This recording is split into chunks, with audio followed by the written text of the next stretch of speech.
Venom The Last Dance starts off my ranking of October movies I've seen in the 6th spot. It was okay, but nothing to write home about. It's over now, though.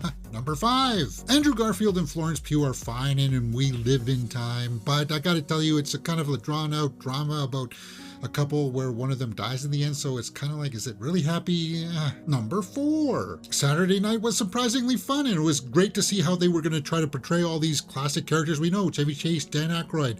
Oh yeah, it's worth the look if you get a chance, guys. It does pay off in the end. Number 7.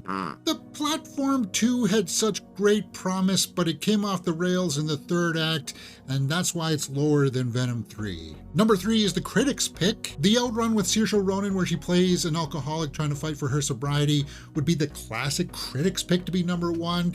It's a good movie, guys. It's a really good movie, but this is October, and you know I love horror. Unfortunately, horror can let you down at some times in the 8th spot with the reprehensible Salem's Lot remake that was on the shelf for like a year and a half, and they should have kept it there because this movie was boring, not very scary, and not very well acted. But those are some of the pitfalls we endure as horror fans. And while HBO Max struck out with Salem's Lot, it hit gold with Caddo Lake, the story of a young girl that goes missing in the swampy Caddo Lake with Dylan O'Brien. And I gotta tell you, this movie starts off kind of like a thriller mystery and then goes into a sci-fi angle, and it just blows your mind. At least it did for me, and it was well shot, and it's just really kind of heartbreaking in the end. But what really shocked me is how awful Joker 2 sucked. Yes, Joker 2 will be in contention for one of the worst movies of the year,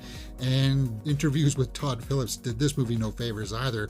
Guys, it was a mess, and it's the worst movie of the month, and yeah, as I said, in contention for one of the worst movies of the year. It suffers from one of those sequel-itis kind of things, where it's kind of like, well, what do we do with this now? Where do we go with this story? My number 1 pick didn't deal with that, though. Smile 2 took a while for me to go, okay, no, I like this movie, and a lot of it has to do with Naomi Scott.